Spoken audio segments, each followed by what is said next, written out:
প্রেমানন্দে একবারে হরি হরি বলো, নিতাই গৌর সীতানাথ।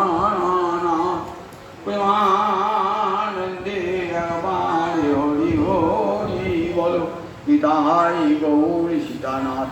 প্রেমানন্দে একবার হরি হরি বলো। সমবেত ভক্তবৃন্দের চরণে আমার কোটি কোটি দণ্ডবত প্রণিপাত।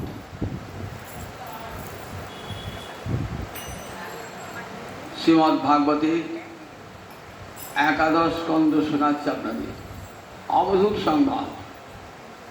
এটি উদ্ধব গীতার অন্তর্গত। ভাগবতের একাদশ স্কন্ধে দেখি ভগবান শ্রীকৃষ্ণ তার লীলা অপ্রকট করবার পূর্বেতে উদ্ধবকে লক্ষ্য করে যে উপদেশ দিয়েছেন তাকে শাস্ত্রে বলে উদ্ধব গীতা বা ভগবৎ উদ্ধব সংবাদ। সেই ভগবৎ উদ্ধব সংবাদের অন্তর্গত অবধূত সংবাদ। যদু মহারাজের সঙ্গে অবধূতের কথোপকথন। সংবাদ মানে কথোপকথন। যদু মহারাজকে না কৃষ্ণের পূর্বপুরুষ নহুষের পুত্র যজাতি, যজাতির পুত্র হলেন যদু। কৃষ্ণ এই বংশেই জন্মিয়েছিলেন। গোবিন্দ তাই নিজ বংশের গৌরবের কথা শোনাচ্ছেন উদ্ধবকে। বলছেন আমাদের বংশের যদু এমন ধর্মশীল ছিলেন যে ধর্ম বলতে ভগবান শ্রীহরিকে ভজনকেই বুঝতে ধর্ম। সবই পুংসাং পরধর্ম যত ভক্তির অধঃস্বরে। গোবিন্দের ভক্তি ধর্ম। এই ধর্ম নিষ্কামভাবে ভজন করতেন যদু মহারাজ। তাই যদু মহারাজকে ধর্মশীল বলে ভগবান সেই পুরনো সংবাদ শোনাচ্ছে। যদু মহারাজ মৃগয়া করতে বার হয়েছেন, পথিমধ্যে এই অবধূতের সঙ্গে দেখা। এই অবধূতের পরিচয় একটু বলি। অবধূতকে নাইনি দত্তাত্রেয় ঋষি। দত্তাত্রেয় ঋষি ভাগবতে দেখবেন অবতার গণনায় এই দত্তাত্রেয়কে একটা অবতার বলা হয়েছে। ইনি ছিলেন অত্রি মুনির পুত্র। আমরা দেখি আকাশে সপ্তর্ষি মণ্ডল আছে, 7 জন ঋষি আছে। 7 জন ঋষি দেখায় সপ্তর্ষি মণ্ডল। মরীচি, রত্রি, পুলহ, পুলস্ত, বশিষ্ঠ, ক্রতু, অঙ্গিরা। এই 7 জন ঋষি রয়েছেন সপ্তর্ষি মণ্ডলে। মরীচির পরেই অত্রি ঋষির স্থান। অত্রি ঋষি পরম জ্ঞানী ছিলেন। অত্রি মানে 3 গুণকে, ত্রি মানে 3, 3 গুণকে অমানে অতিক্রম। 3 গুণকে যিনি অতিক্রম করেছেন তাকেই বলে অত্রি। 3 গুণকে যিনি অতিক্রম করেছেন ভগবত ভজনার দ্বারা, সত্য রজ তম এই 3টে গুণকে অতিক্রম না করলে ভগবত ভজন হয় না। গীতায় বলা আছে 3টে গুণকে অতিক্রম করলেই তবে ভক্তি মহারানীর কৃপা হয়। অত্রিমণি এই 3টে গুণকে অতিক্রম করে ভগবত ভক্তি লাভ করতেন। তার পত্নীর নাম ছিল অনসূয়া। রামায়ণে দেখবেন এই অনসূয়ার কথা আছে। রাম সীতা যখন বনবাসে না, তখন ভরদ্বাজের আশ্রম থেকে চিত্রকূট পর্বতে গেলেন। সেই চিত্রকূট পর্বতে কে ছিলেন? ওই অনসূয়া অত্রির আশ্রম ছিল। অনসূয়া মানে যার মনে বিন্দুমাত্র অসূয়া বা হিংসা নাই। এই অনসূয়া ছিলেন পরমা সাধ্বী পতিব্রতা, হরিচরণে ভক্তিমতী। সুদীর্ঘ কাল তপস্যা করেছিলেন। আর সেই তপস্যার প্রভাবে দেশে দুর্ভিক্ষ, মহামারী, বন্যা কিছুই দেখা যায় না। তাই দেবতাদের কাছে বন্দনীয়া ছিলেন এই অনসূয়া। দেখবেন রামায়ণে, বিশেষ করে আমরা তো বাংলা রামায়ণ পড়েন, কৃত্তিবাসের রামায়ণ দেখবেন অনসূয়া কেমন করে সীতাদেবীকে উপদেশ দান করছেন, কীভাবে গার্হস্থ্য ধর্ম পালন করবে, পতির সঙ্গে অন্যান্য গুরুজনদের সঙ্গে সংসারে কেমন করে থাকবে, সুন্দর করে অনসূয়া দেবী উপদেশ দিয়েছেন সীতাদেবীকে। সেই অনসূয়ার তপস্যায় ব্রহ্মা, বিষ্ণু, মহেশ্বর তিনজন এত প্রসন্ন হয়েছিলেন যে অত্রিমুনির কাছে প্রার্থনা করেছিলেন, আমরা তিনজনই নিজেকে আত্মদান করলাম, দত্তমানে দান করলাম, আপনার পুত্ররূপে আমরা জন্ম। ব্রহ্মা, বিষ্ণু, মহেশ্বর তিনজন নিজেকে দান করেছিলেন, তাই দত্ত। অত্রিমুনির পুত্র তাই আত্রেয়, দত্তাত্রেয় ঋষি এক অবধূত হলেন পরম হরিভক্ত দত্তাত্রেয় ঋষি। বৈরাগ্যের মহান আদর্শ তুলে ধরেছেন এই দত্তাত্রেয় ঋষি। বৈরাগ্য মহারাষ্ট্রে এই দত্তাত্রেয়ের পূজার প্রচলন। মহারাষ্ট্রে দেখবেন ভাগবত ধর্ম কীভাবে আছেন, এখানে এই দত্তাত্রেয়ের উপাসনা হয়। দত্তাত্রেয় একনাথ বলে এক সাধু ছিলেন মহারাষ্ট্রে, পরম হরিভক্ত সাধু, মহাপুরুষ তার উপরে। মহারাষ্ট্র, সারা মহারাষ্ট্র জুড়ে উনি এই ভাগবতের একাদশ স্তম্ভ প্রচার করেছিলেন এবং একটি ভাগবতের ব্যাখ্যা রচনা করেছিলেন, তার নাম একনাথী ভাগবত। এমন হরিপ্রেমে পাগল ছিলেন না, কিন্তু আনন্দে সব সময় মগ্ন হয়ে থাকতেন একনাথ। দেখবেন ভক্তমাল গ্রন্থে এই একনাথের চরিত্র আছে। একনাথ, একনাথের গুরুদেবের নাম ছিল জনার্দন। জনার্দন একজন রাজকর্মচারী ছিল। রাজকর্মচারী হলেও মনটা ছিল গোবিন্দ চরণ আরবিন্দে মগ্ন। একদিন একটা রাজকর্মচারী হিসেবে মেলাতে পারছেন না, তখন নিজ শিষ্য একনাথকে বললেন যে দেখো কোথায় হিসেবের ত্রুটি হয়েছে, আমি ধরতে পারছি না, আমি সরকারি কাজ করি তো। তখন গুরুর হয়ে শিষ্য সারাটা রাত জেগে সেই ত্রুটি বার করে ফেললেন। যখন গুরুদেবকে দিলেন, তখন গুরুদেব তো প্রাণ ভরে আশীর্বাদ করে বলছেন, দেখো ঠিক আজ সারাটা রাত্রি জেগে যেমন করে ওই ত্রুটিটা বার করলে, তেমনি করে গোবিন্দ ভজন করো, জীবন ধন্য হয়ে যাবে। এই একটা কথাই গুরুদেবের সারা জীবন তাকে ভাবি। একটা কথা, যেমন করে সারাটি রাত্রি জেগে সমস্ত মনটা দিয়ে আমার হিসেবে ত্রুটি বার করলে, তেমনি করে গোবিন্দ ভজন করে। তাই শিক্ষা দেওয়ার জন্যে আমি তোমাকে কিছু করতে বলেছি। সেই একনাথ এমনই ছিলেন, দেখুন কেমন কৃষ্ণ ভক্ত ছিলেন একনাথ। মহারাষ্ট্র, মারাঠা দেশ একনাথ গোদাবরী নদীতে স্নান করে উঠছেন। স্নান করছেন তো এত দুশ্চর্য বদমাইশ লোক বারবার তার গায়ে থুতু দিচ্ছে। একবার হলো, আবার স্নান করে এলেন একনাথ, আবার উঠেছেন, আবার থুতু দিচ্ছেন, আবার আবার চান করছেন, আবার থুতু দিচ্ছেন, আবার চান করছেন। মনে এতটুকু বিরক্তি নাই। তখন বলছেন লোকটা কেমন, দেখুন সাধুর দ্বারা কেমন, সাধুর দর্শনের মন পবিত্র হয়ে যেত। আমি আপনাকে বারবার থুতু দিলাম, এতটুকু বিরক্ত হলেন না হাসি মুখে? বললেন বাবা তুমি থুতুটা দিলে বলি আমি গোদাবরীতে কয়েকবারই স্নান করার সুযোগটা পেলাম। ঠিক আছে, কতখানি তিতিক্ষা সহিষ্ণুতা, প্রশ্ন হওয়া সোজা কথা, সোজা কথা। কতখানি আমরা যদি রেগে তেলে ভেগে তাকে মারতে যাই, আর বারবার থুতু দিচ্ছি, আর বারবার গিয়ে গোদাবরীতে স্নান করছে, হাসি মুখে দেখাচ্ছেন তিতিক্ষা, সব কিছু সহ্য করবার ক্ষমতা থাকা যায়। যাচ্ছেন কোথায়? প্রয়াগ থেকে গঙ্গার জল নিয়ে সেতুবন্ধ রামেশ্বর, রামেশ্বরকে ওই জল দিয়ে স্নান করবেন। অনেক লোক যাচ্ছে সঙ্গে, কলসি করে জল মাথায় বহন করে যাচ্ছে। যে দেখছেন একটা গাধা রাস্তায় ছটফট ছটফট করছে জলের জল, একটু জল সে চায়। তখন কি করলেন, একনাথ তার মাথার কলসি জলটা ওই গাধার মুখে ছেড়ে দিলেন। সবাই বলছেন দেখো একনাথ তো পাগল হয়েছে, একনাথ পাগল, দেখো রামেশ্বরকে স্নান করাবে আর সেই জলটা গাধাকে খাইয়ে দিল। বললেন তোমরা যে যাই বলো, আমি কিন্তু সেই রামেশ্বরকে গাধার মধ্যেই দেখতে পাচ্ছি, তাই জল দিলাম। সর্বভূতে ভগবানকে দেখা দর্শন করা কথা, কতখানি ভক্তির উচ্চ শিখরে উঠলে এই জ্ঞানগুলি হয় বলুন দেখি। সেই একনাথ এই অবধূতের ভক্ত ছিলেন একনাথ, তার ভাগবত একনাথই ভাগবত।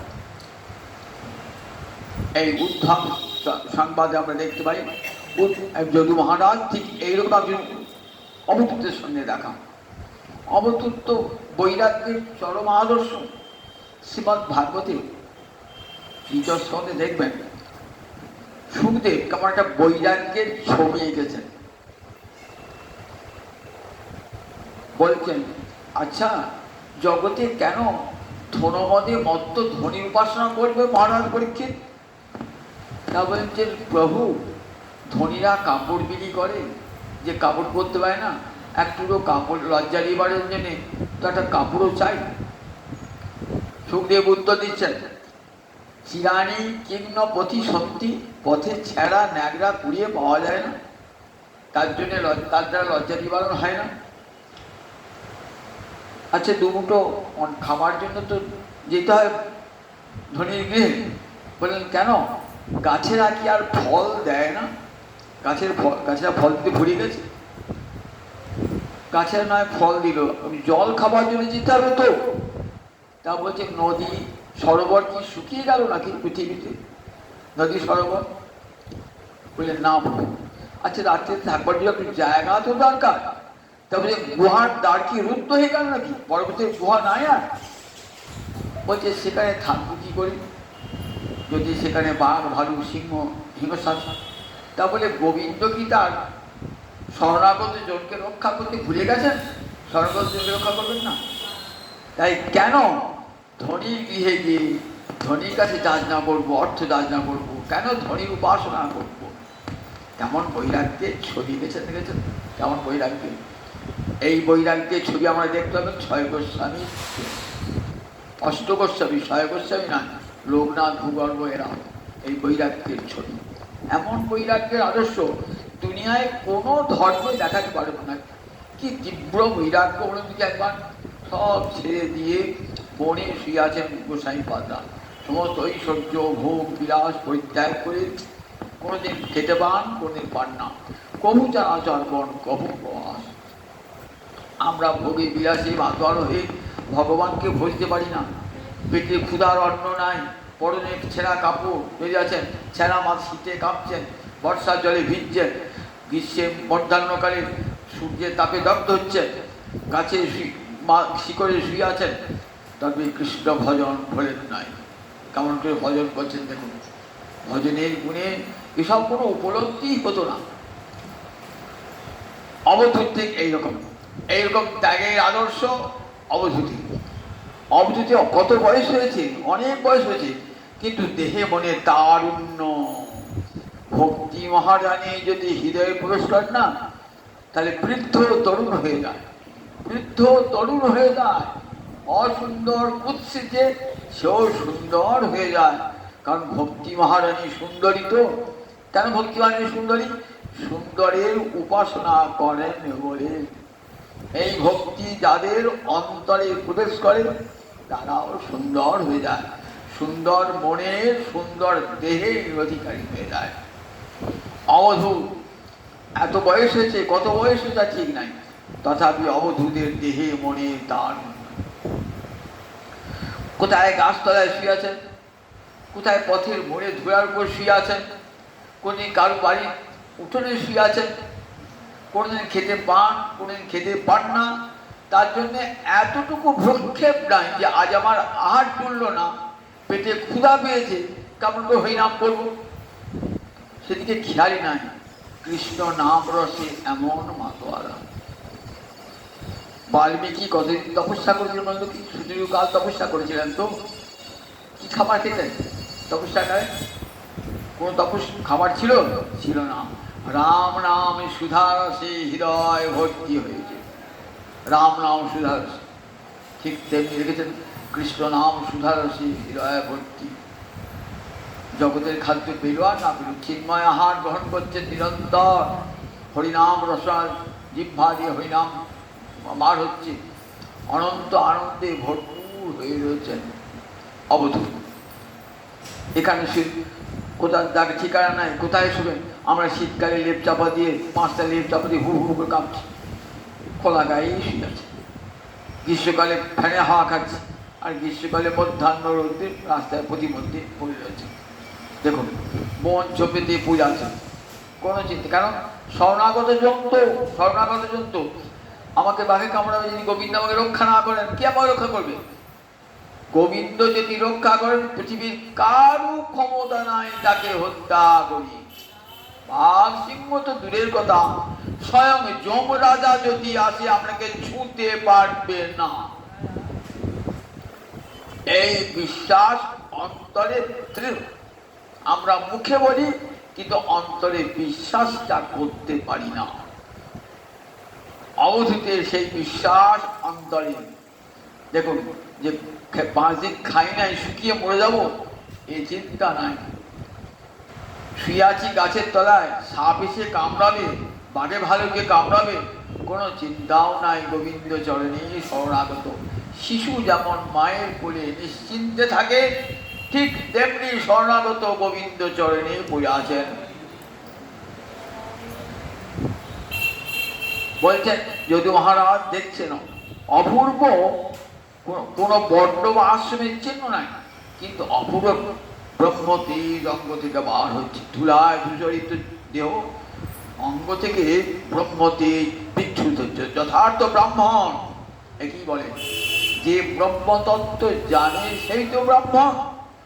আমি গলায় একটা ধপধপে পইতে লাগিয়েছি, আর খাবার বেলায় অখাদ্য কুখাদ্য খাচ্ছি, আর শাস্ত্রীর উপদেশ দিচ্ছি। যেগুলো পোশাক পরেছি, অখাদ্য কুখাদ্য খাচ্ছি, আর শাস্ত্রীর উপদেশ দান করছি। তাকে সাধু বলবে না বৈষ্ণব বলবে? দেখুন অবধূত তেমন গলায় পরিহিত নাই, কোনো ব্রাহ্মণ চিহ্ন নাই, কিন্তু অঙ্গ থেকে ব্রহ্মজ্যোতি বেরিয়ে আসছে, ঠিকই ব্রহ্মজ্যোতি বেরিয়ে আসছে। দেখে বলে সাক্ষাৎ ব্রাহ্মণ, ব্রহ্মতেজে বক্র। পরমানন্দে মাতোয়ারা। খেতে পান করি, পান না, কেউ যদি দেয় জোটে না, শুতে পান না, কিন্তু আনন্দে ভরপুর। জিজ্ঞাসা করছেন এত আনন্দ পেলেন কোথা থেকে? হাতি বনে আগুন লেগেছে, সেই হাতি এসে সরোবরের জলে গলা ডুবি আছে, বনের আগুন তাকে এতটুকু দগ্ধ করতে পারছে না, বা এতটুকু তার অঙ্গে তাপ সৃষ্টি করতে পারছে না। এই সংসারটা তো জ্বালাময়। সংসারে এমন কোনো মানুষ আছে যে জ্বালা যন্ত্রণা ভোগ করে না? ত্রিতাপ জ্বালা ভোগ করতে প্রত্যেককেই হয়। পৃথিবীতে এমন কোনো মানুষ নাই, এমনকি দেবতা পর্যন্ত নাই, যারা এই ত্রিবিধ তাপ ভোগ করে না। স্বয়ং সৃষ্টিকর্তা ব্রহ্মা পর্যন্ত এই ত্রিতাপের জ্বালা ভোগ করে। দেখুন অথচ ন তপস্যে, কিন্তু তুমি এতটুকু তুমি দেখছি না, তুমি তাপ প্রাপ্ত হচ্ছ। আমার খুব জানতে ইচ্ছা হয়, আমার তো সব রয়েছে, আমার নাই, আমার অধের ঐশ্বর্য, আমি রাজা, কত প্রজা দিনরাত আমার উপাসনা করছে। আমি যখন নিদ্রা যাই, কত দাস দাসী আমার সেবা করে, সকালে উঠায় মাঙ্গলিক গান দিয়ে আমাকে উঠায় সবাই, যথাসময়ে রাজভোগ খাই আমি, রাজ বিছানায় শুয়ে থাকি আমি, কিন্তু আমার মনে এত আনন্দ নাই কেন? তুমি কোন গঙ্গা জলে স্নান করেছো বলো না? আমার ইচ্ছা সেই গঙ্গা জলে স্নান করি, যাতে দেহের জ্বালা, মনের জ্বালা, অন্তরের জ্বালা, আত্মার জ্বালা চিরকালে মিলিয়ে যায়। ঠাকুর বলছেন রাজার ঔদ্ধত্য দিয়ে নয়, প্রশ্রয়ে ব্যবহার বললেন বিনয়ে অবনত হয়ে। আপনার কাছে একটা প্রশ্ন রেখেছি আমি। কুতবুদ্ধিরিয়াম ব্রহ্মণ অকট্টু সুবিশারদা, এমন নির্মল মতি আপনি কোথা হতে পেলেন? এমন মতি আমি রাজা হয়েও পাই নাই, আপনি পেলেন কোথা হতে এই ফুরির গলা মতি? যদিও জানি আপনি আমার প্রশ্নের উত্তর দিতে বাধ্য নন, তবে আমার প্রতি কৃপা করে বলুন। অবধূত দেখছেন, রাজা দেশে লোক নয়, রাজা ধর্মবীর। আগের দিন বলেছি না, যজাতি পুত্র যদু, যজাতি অভিশাপ পেয়েছিলেন শুক্রাচার্যের কাছে, জরাগ্রস্ত হবে, যৌবনী জরাগ্রস্ত। বলেন ছেলেরা যদি কেউ জরা নেয় তাহলে তুমি জরামুক্ত হবে। ছেলেরা কেউ নেয়, যদু মহারাজ বড় বড় ছেলে তো, বললেন না না পিতা, তোমার জরা আমি নেব না, কারণ জরা নিয়ে কৃষ্ণ ভজন হয় না, যৌবন ছাড়া কৃষ্ণ ভজন হয় না, আর তুমি তো যৌবন নিয়ে বিষয় ভোগ করবে, সুতরাং তুমি পিতা হলো, আমি তোমাকে যৌবন দান করতে পারবো না। পিতার বাক্য অমান্য করেছিলেন, এতে তার কোনো ক্ষতি হয়েছিল? শাস্ত্রে বলেছে পিতা স্বর্গ পিতা ধর্ম পিতা হি পরমং তপ পিতরি প্রতিমাপন্নে পুরিয়ন্তে সর্বদেবতা। পিতা স্বর্গ পিতা ধর্ম পিতাই পরম তপস্যা। পিতা তুষ্ট হলে জগতের সব দেবতা তুষ্ট হয়ে যান। তাই যদু মহারাজ যে পিতৃবাক্য লঙ্ঘন করলেন তাতে অপরাধ হলো না? বললেন না, হরিভজনের জন্য যদি কেউ পিতার বাক্য লঙ্ঘন করে তাহলে তার কোনো ক্ষতি হবে না। প্রহ্লাদ পিতৃবাক্য লঙ্ঘন করেছিলেন, ভরত মাতৃবাক্য লঙ্ঘন করেছিলেন, তার জন্য কোনো ভরতের ক্ষতি হয় নাই, প্রহ্লাদেরও ক্ষতি হয় নাই। ভাগবতে সে কথাও বলা আছে। তাই যদু মহারাজ পরম ধর্মশীল, তিনি জানতেন জরাগ্রস্ত দেহ নিয়ে কৃষ্ণ ভজন হয় না, রোগগ্রস্ত দেহ নিয়ে ভগবানের ভজন হয়। তখন দেহ সামলাবো না ভগবানের ভজন করব? তাই আমি যৌবনী ভগবানের ভজন হবে। যৌবন সর্বোৎকৃষ্ট সময়, মানব জীবনের সর্বোৎকৃষ্ট সুবর্ণ সময় হলো যৌবন। গোবিন্দ সুন্দরতম, তাকে সেবা করব কি দিয়ে? এই যৌবন দিয়েই সেবা করব। তাই যদু মহারাজ নাই, সেই যদু মহারাজ বিনয়ে অবনত হয়ে বলছেন, হে অবধূত, যদি কৃপা করে বলেন কোন গঙ্গায় আপনি স্নান করেছেন? যে গঙ্গায় স্নান করে প্রাণ জড়িয়ে যায়। বলছেন মহারাজ, তোমাকে দেখে আমার মনে হচ্ছে তুমি সাধু ভক্ত, রাজা হলেও তোমার অনেক গুণ আছে, তাই তোমার কথার উত্তর আমি দেব।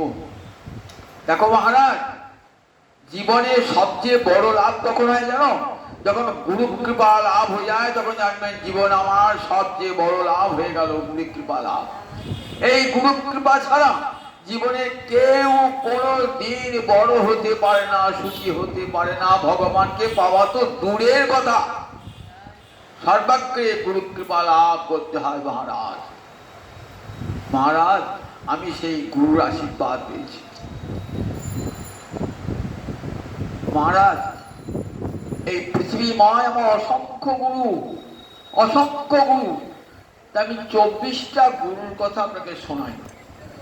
যদু মহারাজ চোখ তুলেছে, গুরু তো একটাই হয়। বলছে আমার পৃথিবীময় অসংখ্য গুরু, তো আপনি 24টা গুরুর কথা বলছেন। মহারাজ অবাক হয়েছেন না? শুনুন মহারাজ, আমার কানে মন্ত্রদাতা গুরু একজনই, কানে মন্ত্র দিয়েছেন একজনই, 24 জন দিতে আসে নাই মন্ত্র। আর 24 জনের কাছে আমি উপদেশ দিতেও যাই নাই, আমি তাদের যে জীবনধারা, তাদের যে বৃত্তি, সেই দেখে আমি অনুসরণ করেছি। সারা বিশ্বের দিকে তাকান, দেখবেন সারা বিশ্বই গুরুময়, সর্বত্রই কিছু না কিছু শেখবার আছে। আপনি ভাবছেন কোথায় 24টা গুরু আমার কানে মন্ত্র দিয়েছে? অনেক মূর্খ লোক আছে, এবার দেখো অবধি 24 গুরু তো 5টা গুরু করলে ক্ষতি হয় না, তার ভাগবতে পড়েও নেই, কোথাও বলেন নাই অবধূত যে 24 জনের কাছে আমি কান পেতেছি। কান পেতেছেন একজন দীক্ষাদাতা ঠাকুর, বাকি 24 জনের কাছে তাদের জীবনচর্যা থেকে শিক্ষা নিয়েছেন, কাছে গিয়ে উপদেশ দিতে যান নাই। এবং সেই গুরুর তালিকায় শুধু মানুষ নয়, গুরুর তালিকায় কার আছেন? পৃথিবী আছেন, আকাশ আছে, অগ্নি আছে, জল আছে, কুমারী বালিকা আছে, বেশ্যা পিঙ্গলা পর্যন্ত আছে, অজগর সাপ পর্যন্ত আছে গুরুর তালিকায়। তাহলে এদের কাছে কানে মন্ত্র দেখেছেন? কানে মন্ত্র জানে, এদের জীবনচর্যা দেখে যেখানেই দেখেছি কোনো গুণ, সেই গুণটা আমি গ্রহণ করেছি, আবার যেখানে দোষ দেখেছি সেই দোষটাকে পরিত্যাগ করেছি। জীবন পথে চলতে চলতে যেটা হেয় সেটাকে ত্যাগ করেছি, যেটা উপাদেয় সেটাকে গ্রহণ করেছি। কুলোয় করে যখন ধান ঝাড়ছেন তখন কি হয়? যেগুলো ধান নয় সেগুলো পড়ে বাদ দিয়ে দিচ্ছেন, ত্যাগ করে বাদ বাকিটা গ্রহণ করছেন। আবার চালুন দিয়ে যখন চালছেন তখন কি হয়? চালুন দিয়ে তলায় যে চাষন জিনিস রইল উপরে ছেঁকে ফেলে দিচ্ছেন। ঠিক তেমনি করে কুলোর মতন, চালুনির মতন হেয়টাকে ত্যাগ করুন, উপাদেয়টাকে গ্রহণ করুন। জীবন পথে চলতে চলতে যার দোষ দেখেছি তাকে আমি গুরু বলে মেনে নিয়েছি, কারণ ওই দোষটা থেকে আমি শিক্ষা পেয়েছি যে এই দোষটা করলে এই নরকে যেতে হয়, এমন কষ্ট পেতে হয়, তাকে আমি গুরু বলে স্বীকার করে নিয়েছি। মহারাজ শুনবেন, আমি আপনাকে ধৈর্য ধরে শুনুন, আমি আপনাকে শোনাই। প্রথমেই জানেন, পৃথিবী দেবী আমার প্রথম গুরু। পৃথিবী দেবী আমার প্রথম গুরু, পৃথিবী দেবী।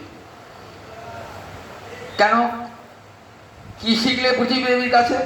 বলছেন মহারাজ, সাধনা করতে গেলে প্রথমেই চাই সম দম তিতিক্ষা। সম মানে অন্তর ইন্দ্রিয়ের সংযম, দম মানে বহির ইন্দ্রিয়ের সংযম, তিতিক্ষা মানে সহিষ্ণুতা, সব কিছু সহ্য করবার ক্ষমতা। এই গুণ যদি না থাকে তাহলে কোনো ভজনই হবে না। সম দম তিতিক্ষা, তিতিক্ষা সব কিছু সহ্য করবার ক্ষমতার নাম তিতিক্ষা। ধরণী আমাকে শিক্ষা দিলেন। কি শিক্ষা দিলেন? যদি ভগবত ভজন করতে যাও, যদি কৃষ্ণ ভজন করতে যাও, যদি বৈষ্ণব হতে চাও, তাহলে সর্বাগ্রে শিক্ষা করো সহ্য করবার ক্ষমতা।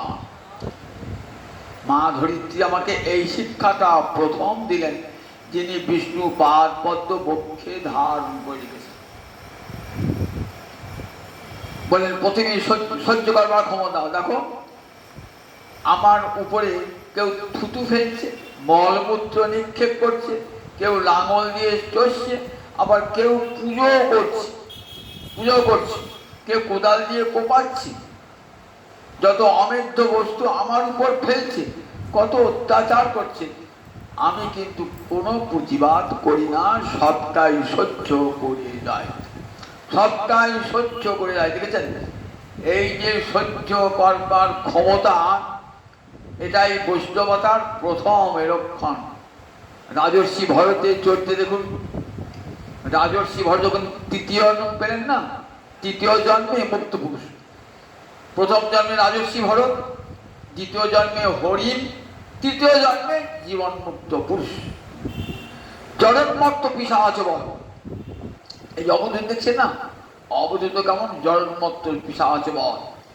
বলছেন আপনি বিদ্বান হয়েও কিন্তু উন্মত্ত পিশাচের মতন ঘুরে ঘুরে বেড়াচ্ছে।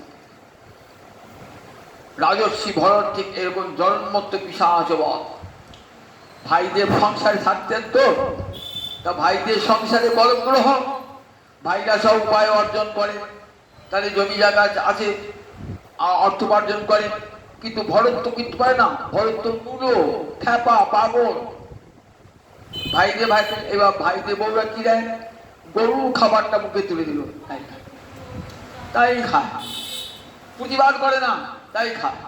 দু চারটে কথাও শুনিয়ে দেয়, শুনে দেয়, কোনো প্রতিবাদও করে না। রাত্রিবেলা সবাই নিশ্চিন্তে ঘুমোবে বিছানায়। ভাইরে বলে, যাও অমুক বাড়ির জমিতে শস্য লাগিয়েছি, রাত্রিতে পশুতে খেয়ে দেয়, পাহাড় দাও গা। ভরত সেখানে গিয়ে বসে পাহাড় দিচ্ছে। আবার রাস্তায় যেতে যেতে সৌরাষ্ট্র সে রাজা রঘুগণ পালকি করে যাচ্ছেন গুরুবাড়ি। যেতে একটা বাহক অসুস্থ হয়ে পড়েছে। বাহক যে একজন সর্দার থাকে, সে অন্য বাহকগুলোকে জোগাড় করে। রাজা বলছে, ধরে যায় তো কটা বাহককে ধরি না। রাজা তো ঘুরতে ঘুরতে রাত্রিবেলা কোথায় বাহক পাবেন? দেখছেন জমির উপরে আলে মাথায় একটা লোক পান, এই চল ধরে নিয়েছে। রাজর্ষি ব্রহ্মজ্ঞানী চলে এলেন, ওই বাপ পালকি বইছিলেন। পালকি বইছেন তো, কিন্তু অন্যান্য পালকি বাহকদের মতন নয় তো। কেমন করে যাচ্ছেন দেখুন, যাচ্ছে এমন করে রাস্তায় যেন কোনো পিপিলিকা আমার পায়ের চাপে মরে না যায়। অহিংসক আমার পায়ের চাপে যেন না, তাই পা টিপে টিপে চলছেন। ফলে মাঝে মাঝে থেমে যাচ্ছেন, পালকিটা দুলছে। আবার দেখছেন তুলসী গাছ আছে, অন্যান্য বাহকরা মারিয়ে চলে যাচ্ছেন, উনি সেখানে টপকে যাওয়ার চেষ্টা করছেন। রাজা বলছে, হ্যাঁ রে, পালকি যেমন হেলছে রুলছে কেন, মাঝে মাঝে থেমে যাচ্ছে কেন? তা বলছে, আমাদের জন্য নয়, এই যে নূতন বাহকটা নিয়ে এসেছি না, এই নূতন বাহকটার জন্য। দেখি কে? পালকির দরজাটা খুলে বলছে, ও তোমার জন্য। যার তোমার দেখছি মোটা সোটা, খুব ক্লান্ত হয়েছে নয়? আমি রাজা, আমি কি শাস্তি দিতে পারি জানো? ঠিক করে পালকি চালাবো। পালকি বইতে বইতে বলছেন, রাজা আপনি আমাকে বললেন যে তুমি খুব মোটা শরীর তো, সেখানে চলতে পারছো না। আমি মোটা নই, আমি রোগাও নই। বলেন তুমি খুব ক্লান্ত হয়েছে তো, চলতে পারছো না। তা বলে আমি ক্লান্ত নই, আমার দেহটা ক্লান্ত, কিন্তু আমি ক্লান্ত নই। আমি চলি না, আমি চলি না, আমি কোথাও থাকিও না, স্থির হয়ে থাকিও না। আর আপনি যে বললেন যে আমি রাজার শাস্তি দান করতে পারি, হ্যাঁ পারে, কিন্তু ওটা আবার বড় জন্মে উল্টো যেতে পারে। আমি হয়তো এখানে পালকিতে চলে যাচ্ছি, আপনি আমার বাহক হয়েছেন, আমি আপনাকে তখন শাস্তি দান করবো। এই নামা পালকি, নাও তো। তুমি কে গো? তা বললে, আমার পরিচয়টা পরে দেবো, আপনার পরিচয়টা আগে শুনি। বলে, আমি সৌরাষ্ট্র দেশের রাজা, আমার নাম রঘুগণ। যাচ্ছেন কোথায়? গুরুবাড়ি যাচ্ছেন। ও, গুরুবাড়ি যাচ্ছেন, অন্তরে রাজ অহংকার নিয়ে। গুরুর কাছে ভক্তিবিদ্যা শিখতে যাচ্ছেন, রাজ অহংকার নিয়ে। রাজা ভালোই শিক্ষা পেয়েছেন। গুরুর কাছে কখনো কেউ পালকি করে যায় না, অন্তরে রাজ অহংকার নিয়ে যায় না। কেমন করে যায়? মহতের পদধূলিতে গড়াগড়ি দিতে দিতে যায়। রাজা, তুমি এমন হরিভক্তি পেলে কোথা হতে? বলেন, শুনবে রাজা, মহতের পদধূলি মাথায় না পেলে কখনো হরিভক্তি লাভ হয় না। নিষ্কিঞ্চন হরিভক্তের চরণ ধূলি মাথায় নিলে তবে হরিভক্তি লাভ হয়। রাজা, অহংকারের দ্বারা কখনো ভগবানকে পাওয়া যায় না।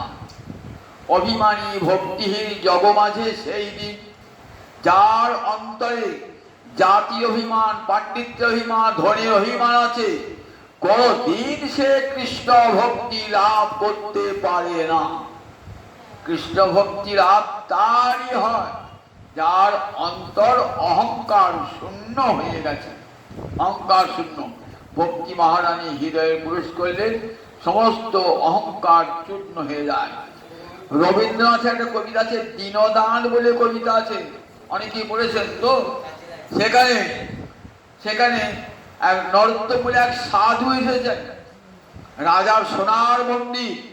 আর সেখানে সোনার বিগ্রহ সিংহাসনে রত্নবেদিকার উপরে জল জল করছে।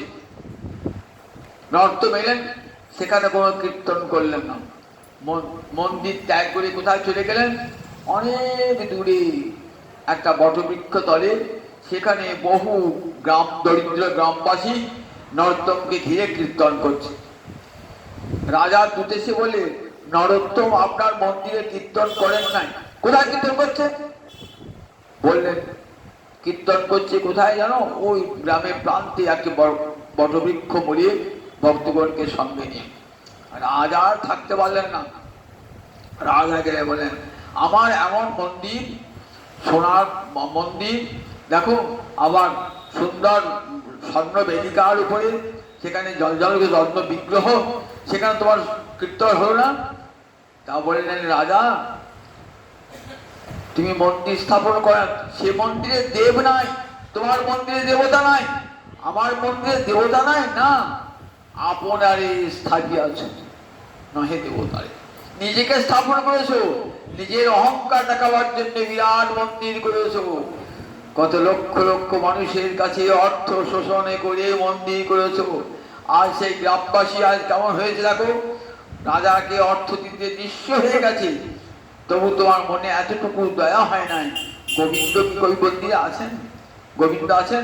আমি সেই দরিদ্রগণকে, যারা সর্বহারা হয়েছে, আমি তাদের কাছেই থাকি।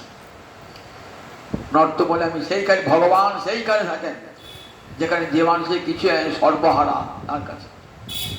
দেখুন, দেখালেন যে যতক্ষণ অন্তরে অহংকার, ততক্ষণ পর্যন্ত ভগবান শ্রীহরি কৃপা লাভ হয় না। রাজা রঘুবন অন্ত দেখো, বিনা মহৎপাত বিষেকম, মহতের চরণ ধুলিতে নিজের দেহ মন ইন্দ্রকে অভিষিক্ত না করলে কখনো কৃষ্ণ ভক্তি লাভ হয় না।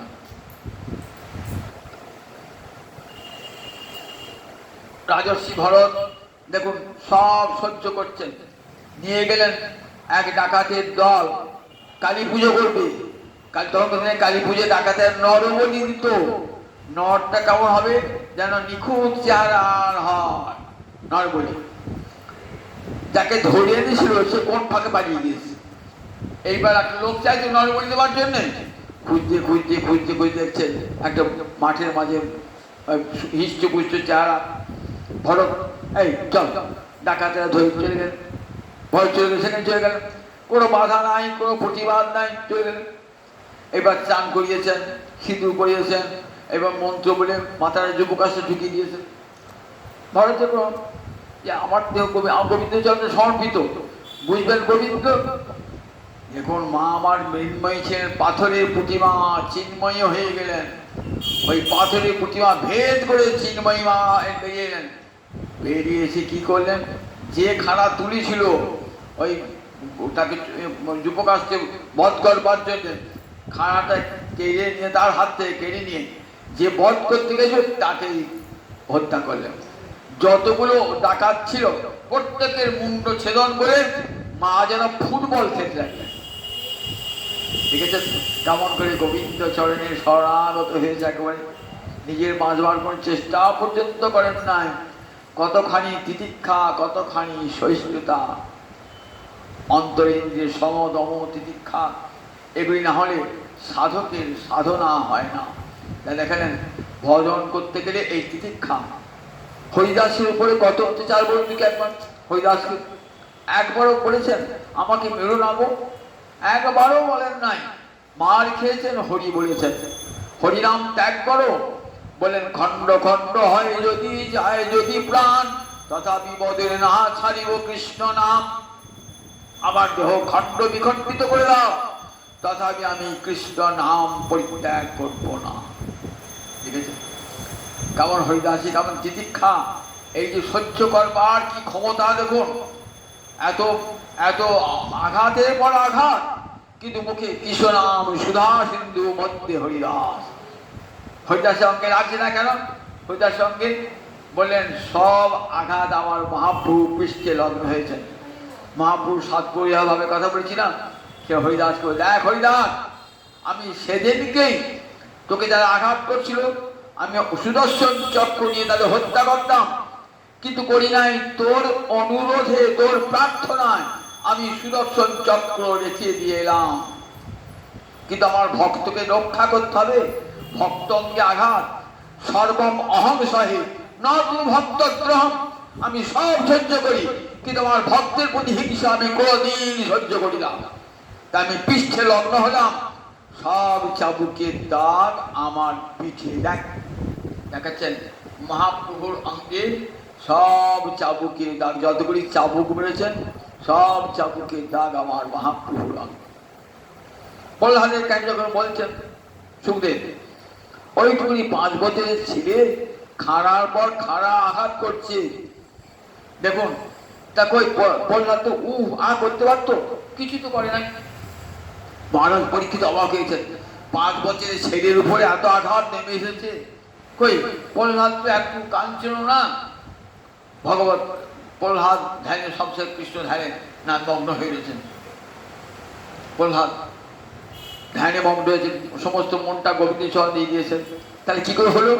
বলছেন মহারাজ অবাক হচ্ছেন, গোবিন্দ পরিরম্ভিত, আপনি তো মায়ের পেটে কৃপা পেয়েছেন জানেন না? আপনি যখন মায়ের পেটে ছিলেন তখন অশ্বত্থামা ব্রহ্মাস্ত্র নিক্ষেপ করেছিল, কে রক্ষা করেছিল আপনাকে? তখন আমি সুদর্শন চক্র দিয়ে সেই ব্রহ্মাস্ত্রকে নিবারণ করিয়া আমি আপনার মায়ের পেটে ঢুকে আপনাকে রক্ষা করেছিলাম। দেখুন ভগবান শ্রী পরীক্ষিতকে এমনি করে রক্ষা করেছিলেন, ভগবান এমনি করেই রক্ষা করেন। গোবিন্দ বলে দেখো গোবিন্দ তোমার মায়ের পেটে ঢুকে তোমাকে রক্ষা করেছে, সুতরাং এটা বিশ্বাস করছো কেন? গোবিন্দ পরিরম্ভিত, যখন মারতে এসেছেন প্রহ্লাদকে, গোবিন্দ তার দেহ দিয়ে আগিয়েছেন যাতে আমার প্রহ্লাদের বুককে যেন কষ্ট না হয়। দেবতাগণ এত লিখেছেন, এসো প্রভু হিরণ্যকশিপুর অত্যাচার সহ্য করতে পারছি না, যাব, এখনো যাবার সময় হয় নাই, কখন হবে? যদা প্রহ্লাদায় দুচ্ছেদ, যেই প্রহ্লাদের উপর আঘাত থাকবে তখনই আমি যাব। সর্বমহং সহে ন তু ভক্তদ্রম, আমি সব সহ্য করি, আমার ভক্তের প্রতি হিংসা আমি কখনো সহ্য করি না। এটা ভক্ত জানে। তাই ভক্ত জানে যে আমাকে গোবিন্দ রক্ষা করবেন, এই তিতিক্ষা সব কিছু সহ্য করবার ক্ষমতা ভক্ত নেন, তবে সাধকের সাধনা সফল হয়ে যায়। এইটুকু আমরা দেখছি রামদাস বাবাজিকে রাস্তায় গাল দিচ্ছে, কত হলো কলকাতার রাস্তায়, মোটা সোটা চেহারা, কাজ করে খেতে পারো না, কেবল ঢন্ডাকে হরিনাম করছে, আশ্রম করেছে পশুবাইয়ের জন্যে, শুনছেন নাই নাই বলছেন তোমার বলা হয়েছে এবং শুনে চলে গেলেন। রাস্তায় কত দাঁড়িয়ে ছিল, কাকে কথাগুলো বললি বলতে গেলি, কাকে বললি চিনিস? রামদাস বাবুকে চিনিস? পরবর্তীকাল দেখুন মহৎকে নিন্দা করেছে, তো অন্তর অনুতাপ এসেছে, সেই ছেলে বলে আবার গিয়ে রামদাস বাবাজির চরণে শরণাগত হয়ে তাদেরকে দীক্ষা গ্রহণ করেছে। দেখেছেন জগৎকে যে দেখো এই তিতিক্ষা চাই, এই সহিষ্ণুতা বৈষ্ণবের বড় গুণ, সহিষ্ণুতা। পৃথিবী ধরিত্রী দেবী আমাকে এই শিক্ষা দিলেন যে দেখো যদি বৈষ্ণব হতে যাও, যদি সাধক হতে যাও, যদি কৃষ্ণ ভজন করতে যাও, তাহলে সর্বাগ্রে শেখো সহিষ্ণুতা। আমাকে সুখদেব যখন আসছেন না হরিদ্বারে ব্রহ্মকুণ্ডের তীরে, সুখদেবের গায়ে থুতু দিচ্ছে, থুতু দিচ্ছে সুখদেবের গায়েতে। পাগল বলতো একটা হয়ে আসছে, তো ওই পাগল একটা থুতু দিচ্ছে, ঢিল ছুটছে, অকথোপকথা বলছে, দেহস্থিতি নাই, দেহস্থিতি নাই। আমি যে একটা মানুষ, আমার দেহ আছে, বোধই নাই, দেহস্থিতি নাই। অবধূত ঠিক তেমনি অবধূত দেহস্থিতি নাই, আমার দেহ আত্মা, আত্মবোধে এমনই না, আত্মাতে রমণ করছেন, তো দেহস্থিতি পর্যন্ত নাই। তাই শীত গ্রীষ্ম বর্ষা কিছু অনুভবই হয় না। আমাদের অনুভব হয় কেন? আমরা দেহটাকে আমি বলে ভেবেছি, দেহটাকে আমি বলে ভেবেছি বলি শীতে কাঁপি, বর্ষাকালে জল পড়ে বাবা গায়ে জল লেগে গেল, ঢাকা দিয়ে মাথায় ছাতা নিই না, বললেন যাদের দেহস্থিতি নাই তাদের ভগবান ভজন করতে করতে এমন তুঙ্গসে উঠে, উত্তুঙ্গ সীমায়, যখন আর ওই দেহস্থিতি পর্যন্ত থাকে না। দেহস্থিতি যতক্ষণ পর্যন্ত, ততক্ষণ পর্যন্ত ভগবত প্রাপ্তি হয় না, যখন দেহস্থিতি থাকে। দেখেছেন না ব্রজকবিদের বস্ত্র নিয়েটা কি জন্যে জগৎকে দেখাচ্ছেন? যতক্ষণ দেহস্থিতি আছে ততক্ষণ আমাকে প্রাপ্তি সম্ভব নয়। বস্ত্রহরণ লীলা এটি আমাদের শিক্ষা। যতক্ষণ লজ্জা কতক্ষণ থাকে, দেহস্থিতি থাকলেই লজ্জা থাকবে, দেহস্থিতি না থাকলে লজ্জা নাই। ব্রজগোপীদের বস্ত্রহরণ করে দেখালেন যে যতক্ষণ পর্যন্ত দেহস্থিতি আছে ততক্ষণ পর্যন্ত ভগবত ভজন হবে না, গোবিন্দের কৃপা লাভ হবে। গোবিন্দের কৃপা লাভ হলে তখন আর দেহস্থিতিই থাকে না, অবধূতের দেহস্থিতিই নাই। তাই আজ খাস শ্বাসতলায় বুঝাচ্ছেন, কাল গাছতলায় বুঝাচ্ছেন, সাপের মুখের কাছে বুঝাচ্ছেন, বাঘের মুখের কাছে বুঝাচ্ছেন, এতটুকু তা হ্যাঁ নাই। দেখেছেন কেমন খানি কতখানি সহিষ্ণুতা শক্তি, সহিষ্ণুতা। আবার লোকে দেখে উপহাস করছে, কেউ ঠাট্টা করছে, বিদ্রুপ করছে, কিন্তু সব কিছু সহ্য করবার ক্ষমতা। অন্তরে ইন্দ্রকে সংযম করেছেন, বাইরের ইন্দ্রকে সংযম। মানে শান্তি, অন্তরের শান্তি যতক্ষণ না আসছে গোবিন্দ ভজন, চিত্ত যদি বিক্ষুব্ধ হয় কৃষ্ণ ভজন হবে। আপনি বাড়ির কারোর সঙ্গে ঝামেলা করে দেন, কি কারোর সঙ্গে প্রতিবেশীর সঙ্গে ঝামেলা হলো, দেখুন সেটা ভাগবত শুনতে ইচ্ছাই করছে, ভালো লাগছে না। কেন? মনটা বিক্ষুব্ধ হয় তো। চিত্তে যতক্ষণ বিক্ষোভ থাকবে ভগবত ভজন হবে না, হবে না। আমরা তাদেরকেও অপমান করেছি, চিত্তটা বিক্ষুব্ধ হয়েছে, ভগবত ভজন হবে না। কোনো কারণ আমরা চিত্তে ক্রোধ হয়েছে, ভগবত ভজন হবে না। পুজো করছেন তো, পুজো করতে গেলে মন তার ক্রোধ প্রকাশ করেছেন, কারোর প্রতি ক্রোধ, দেখবেন ভজন হবে। চিত্ত বিকৃত হয়ে গেছে, চিত্ত বিকৃত হলে ভগবত ভজন হয় না। তা মনের শান্তি সর্বাগ্রে দরকার, সমমানে মনের শান্তি, অন্তরেন্দ্রিয়ের সংযম। তাহলে এটা কি থেকে হয় বলে, তিনটে গুণের তিনটে কাজ। সত্যগুণের কাজ হলো জ্ঞান দান করা, রজগুণের কাজ হলো কর্মকুশলতা, তমগুণের কাজ হলো ক্রোধ, হিংসা, এগুলি সহজ। রজগুণ তমগুণ কাজ, এগুলোর ক্রিয়া তো হচ্ছে। সত্যগুণের ক্রিয়া সামান্যই, রজতম গুণের ক্রিয়ায় প্রবল। আমাকে যদি কেউ অপমান করে সে অপমানে ভুলতে পারছি না, আমার পুজো করতে গেও সেটি মনে হচ্ছে, ভাগবত শুনতে গেও সেটা বারবার মনে হচ্ছে, চিত্ত বিক্ষুব্ধ। তাহলে সমগুণটা নাই, বলেন সমগুণটা আনতে হবে, অন্তরেন্দ্রিয়ের সংযম আসবে সাধকে, অন্তরেন্দ্রিয়ের সংযম। বহিরেন্দ্রিয় সংযম, বহিরেন্দ্রিয় সংযম মানে খাওয়ার জন্য লালসা, প্রবল লালসা, জিহ্বা লালসা। বাবা এখনো বলতে হরিনাম করিয়ে গেলাম, প্রসাদে খাওয়াটা আখেরো না। আমরা ভোজনটার জন্যে, জিহ্বা লালসার জন্যে পাগল হয়ে আছে। নামটা করছি কিন্তু মনটা পড়েছে কতক্ষণ প্রসাদের ডাকটা পড়বে, কেমন ইন্দ্র লালসা দেখুন। কিন্তু ভজন যদি করি, কেন আমার প্রসাদ বলছে নাই পাই, ক্ষতি রেখে আছে। প্রসাদ যদি নাই পাই তাতে তো আমার ক্ষতি নাই, আমি তো ভগবত ভজন আনন্দে মগ্ন হয়ে রয়েছি। আমাদের কিন্তু সব আছে, অপেক্ষা আছে, এইসব অপেক্ষা আছে। আমাদের বহিরিন্দ্রিয় সংযম নয়, আমরা একটা কুদৃশ্য সেখানে তাকিয়ে থেকে ভালো করে দেখছি। আমরা পরনিন্দা পরচর্চা কান পেতে শুনছি, যেগুলি শুনলে চিত্ত বিক্ষুব্ধ হবে। একটা খারাপ দৃশ্য দেখছেন তো চিত্ত তার প্রতিক্রিয়া হবে না। আর কোনো খারাপ দৃশ্য দেখছেন চিত্ত আমরা বিক্ষুব্ধ হয়ে যাচ্ছে। চিত্তটা মনের স্বভাবেই তো, মন তো নিরালম্ব থাকতে পারে না, মন কখনো শূন্য থাকে না। কোনো না কোনো জিনিস হয়, খারাপই হোক ভালোই হোক। খারাপ যদি জিনিস দেখেন মনে একটা তার বিক্রিয়া দেখাবে, আবার যদি ভালো জিনিস দেখেন সেটাও মনে বিক্রিয়া দেখাবে।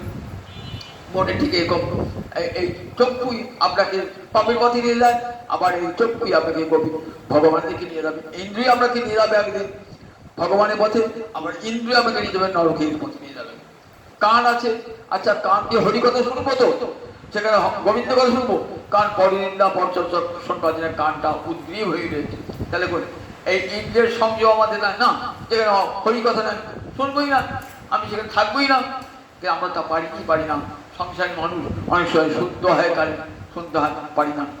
শেখাচ্ছেন যে দেখো সাধক বহিরিন্দ্রিয় সংযম, অন্তরিন্দ্রিয় সংযম এবং তিতিক্ষা সহিষ্ণুতা না থাকলে কখনো কেউ সাধক হতে পারে না, সাধনা করতে পারে। সাধনার পথে অন্তরায়, সাধনার পথে সব বাধা এড়িয়ে দেয়। এই উপরে অবধূত জগৎকে শিক্ষা দান করছেন। দেখো ধরিত্রী মাকে গুরু বলে মেনো, দেখো মা ধরিত্রী কেমন সর্বং সহা, সর্বং সহা। সীতা দেবী ধরিত্রী কন্যা তো, তাই সব সহ্য করেছেন, কত অপমান সহ্য করেছেন সীতা দেবী। নারী কুলের শিরোমণি যিনি, তিনিও কত অপমান সহ্য করে গিয়েছেন, কত অপমান তাকে সহ্য করতে হয়েছে। না ধরিত্রী কন্যা আবার ধরিত্রীর কাছেই চলে গেছেন। ধরিত্রী আমাদেরকে শিক্ষা দিয়েছে, সব সহ্য করো, সহ্য করার ফল কী হবে? যে সহ্য করে, যে সয় সে রয়, যে নাশ হয় সে নাশ হয়, যে নাশ হয় সে নাশ হয়। তাই সহ্য করো, ঠিক একদিন ফল ফলবি। সহিষ্ণুতার একটা শক্তি আছে, আমরা অপেক্ষা করতে পারি না। জয় দায়, এবার আর কি হবে হয় দায় আবার